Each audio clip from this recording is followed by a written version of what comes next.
Assalamualaikum warahmatullahi wabarakatuh. Kami dari kelompok 10 ingin mempresentasikan hasil kerja diskusi kami, yaitu teori stimulus respon dari John Dollar dan Niall E. Miller.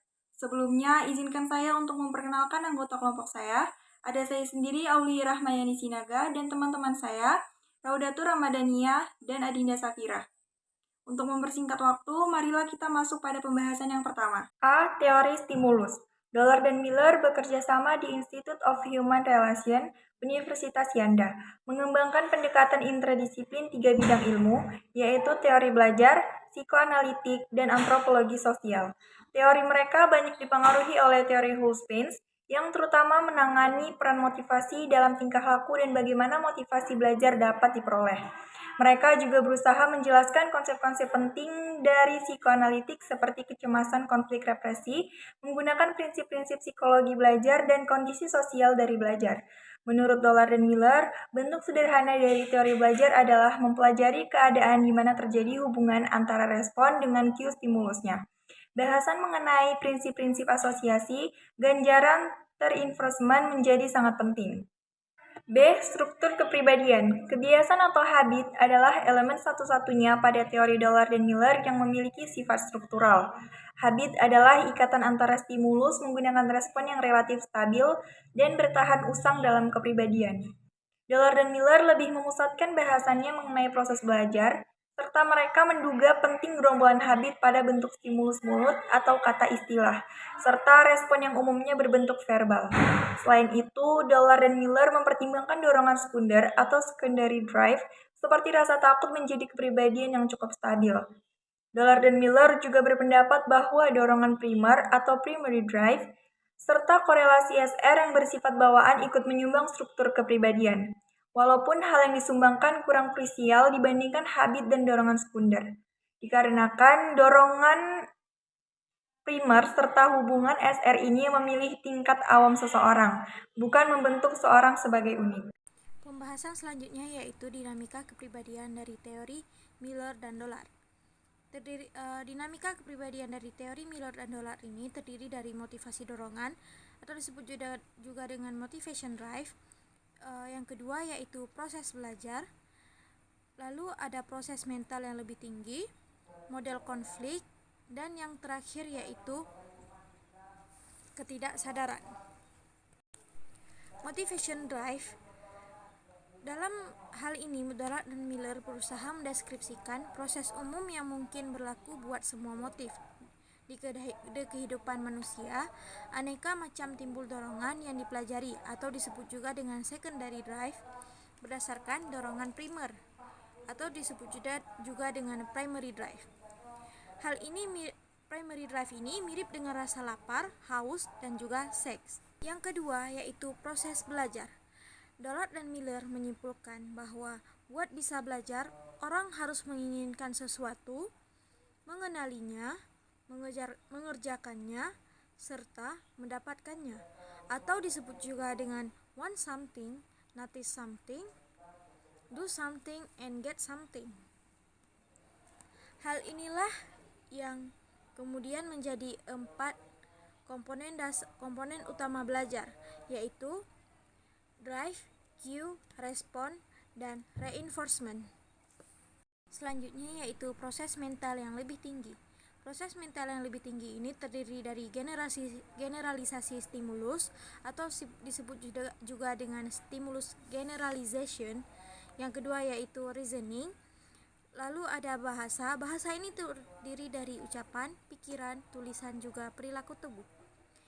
Selanjutnya yaitu secondary drive yang berdasarkan teori Dollar dan Miller. Selanjutnya yaitu ada model konflik. Ada 3 bentuk perseteruan, yaitu permasalahan, approach avoidance, atau disebut juga dengan orang dihadapkan menggunakan pilihan nilai positif serta negatif yang ada pada satu situasi. Selanjutnya yaitu permasalahan avoidance, yaitu orang dihadapkan pada 2 pilihan yang sama-sama negatif. Dan selanjutnya yaitu ada pertarungan approach, yaitu orang dihadapkan menggunakan pilihan yang sama-sama positif. Dinamika yang selanjutnya adalah ketidaksadaran. Dollard serta Miller membagi isi-isi ketidaksadaran sebagai dua, yaitu pertama, ketidaksadaran berisi hal yang tidak pernah disadari. Hal ini mirip dengan stimuli, drive serta respon yang dipelajari. Pula apa yang dipelajari secara nonverbal dan lebih jelasnya asal berbagai keterampilan motorik. Oke, selanjutnya ada perkembangan kepribadian dan itu terbagi menjadi tiga. Yang pertama ada perangkat unit respons sederhana dan primary proses. Dollard dan Miller memandang transisi bayi sederhana menjadi orang dewasa yang kompleks sebagai proses yang menarik dan akibatnya banyak penelitian mereka menjelaskan masalah ini. Bayi baru lahir mempunyai tiga repertoire primitif terpenting, yaitu yang pertama refleks spesifik bayi baru lahir, dua refleks bawaan hierarkis, dan tiga motivasi primer. Lalu selanjutnya yang kedua ada konteks sosial.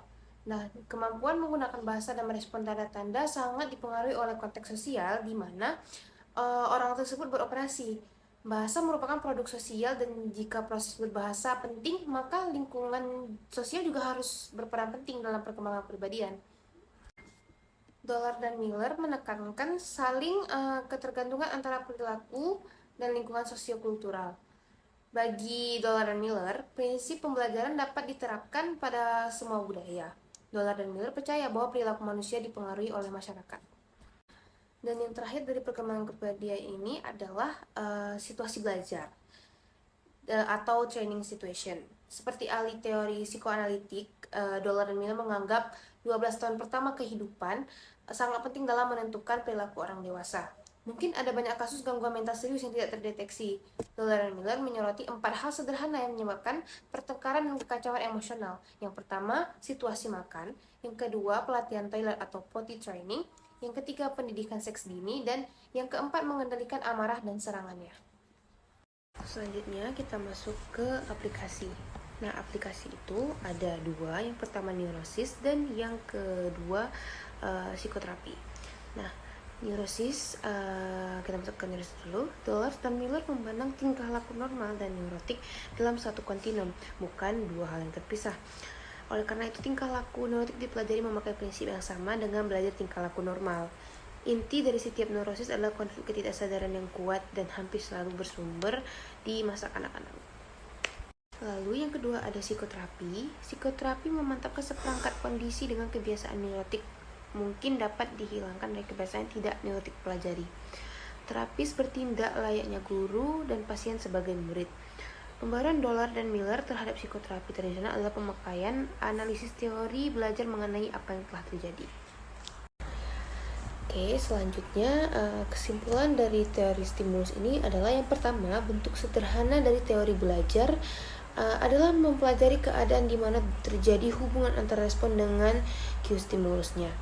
Yang kedua, kebiasaan atau habit adalah elemen satu-satunya pada teori Dollard dan Miller yang memiliki sifat struktural. Habit adalah ikatan antara stimulus menggunakan respon yang relatif, stabil, dan bertahan usang dalam kepribadian. Yang ketiga, dinamika kepribadian dari teori Dollard dan Miller ini terdiri dari motivation, drive, proses belajar, proses mental yang tinggi, mode konflik, dan juga ketidaksadaran.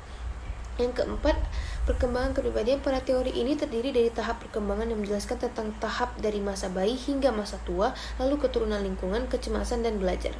Yang kelima, aplikasi teori ini dalam neurosis dan psikoterapi. Oke, sekian dari kelompok kami. Setidaknya itu saja. Kami akhiri. Assalamualaikum warahmatullahi wabarakatuh.